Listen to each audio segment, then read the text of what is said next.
September the 24th, 2006. Where were you? I was sitting on a bench on Leidseplein in Amsterdam, and I was waiting to have dinner with a friend. Yeah. And somebody sat down next to me and asked me what time it was. And there was a clock right in front of us, so I know that we met at 10 to 7, the exact time. And I thought it was a bit cheesy of him to ask me what time it was when there was a clock right there. What did he look like? He looked, I could straight away I could see that he was homeless because he was very dirty and his beard was bigger then and was very dirty, and his hand, fingernails, and he was also holding a briefcase, which I thought only crazy people did. Right.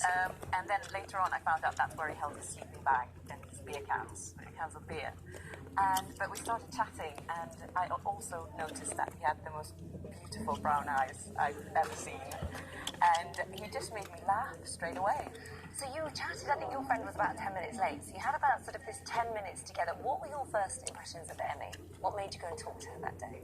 I was just standing around Leidseplein, and I see this beautiful woman sitting on a bench by herself, and she just felt so comfortable by herself. Like, there was she didn't look like she was waiting for anybody, and she was just super content, just sitting there with a smile on her face. And I decided I have to go and speak with this woman. So how did you end up living under a bush?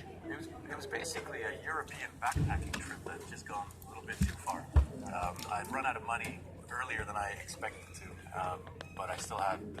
I hadn't done everything I wanted to do during the trip, so I just said, well, I'll do it without any money, because you can do quite a lot of things without spending. And then gradually the wheels fell off. Yeah, the wheels fell off, and I mean the alcoholism sort of kicked in heavy, and it was such a gradual turn that all of a sudden one day I realized like, oh my God, I'm a homeless alcoholic, and it started. Well, that first bench meeting was lovely, and there was a click, and there was a spark, and there was electricity, and so you were about to, your friend arrived, you got up to go, and then turned around and said you'd like to meet you again. Yeah, I basically just told her to be at the same bench. No, his exact words were, Saturday, 3 o'clock, the same bench, and he just walked off. I was like, what? So you had a few days, really, to think about what had happened. I had 5 days, yeah. This was on a Sunday, and I just couldn't get him out of my mind. And it just didn't make sense that somebody visibly homeless could be so confident, and because I was single, and I would date loads of guys, and they were always like, yeah, maybe I'll call you, maybe I won't. And there's this homeless guy just telling me, to be back on this bench. And you had obviously no way of contacting him. I had no way of contacting him. Yeah. But you went back there 5 days later, and he was late. He was late, and I felt like such a fool. And I was going to call my sister and go, he didn't turn up. And he turned up 20 minutes late on a little kid's bike, of all things. And we spent the day together, and unfortunately, he was quite smelly as well. And I really wanted to kiss him on that first date, but I didn't know if I could because of his smell. You said you had a wonderful day and a picnic, and it was fabulous, but then you were living in Vienna at the time, and up comes the moment where you've got to go. Yeah. You have to go back. He's got no means to contact you, but you gave him your number. I did. And then you went back to Vienna.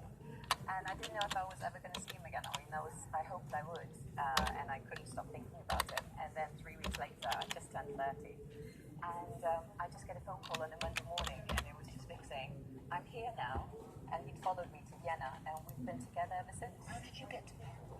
I just took the train. How can a homeless person afford to take the train? I mean, you can scrounge up a few euros here and there. I was quite proficient at doing that eventually. Yeah. But you were in prison during the time. Well, not in prison.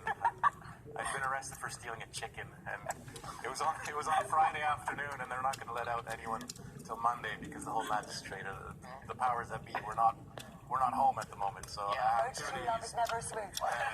but somehow, I mean, I got on quite well with the people there. They were so I was just. So life begins then. So like you said, for that day, you've not been separated. You have encouraged one another. You've got 6-year-old twins, but something that was really important. You encouraged him to go back into further education and kind of just find his own path.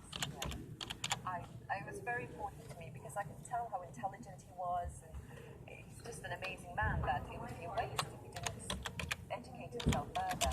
And luckily I managed to convince you, and now you're a mechanical engineer. And you smell great. Showers every day. You got married in How much time you got now? We married in Less than 2 minutes. And so what do the children think of the story? How much have you told them? We've told them everything. Everything that happened. I don't think they grasp the whole concept of like the social aspects of the whole thing. Yeah. They just thought it was quite funny that I lived in the bush, like They call like the some book sort of. Daddy Lives in a Bush. Yeah.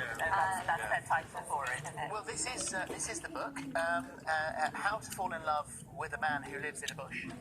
So it's all there in the title, but quite a lot of it is fiction. But your story is so extraordinary. Why didn't you write it? Mr. Barry, do you Well, want to as a writer, I needed to make the story a bit better and a bit more exciting, so I changed a few details just to speed it up. So in the book we meet in Vienna, we don't meet in Amsterdam. But it's a real feel-good book, and I just noticed how happy our story made people. So I hope this book will also make people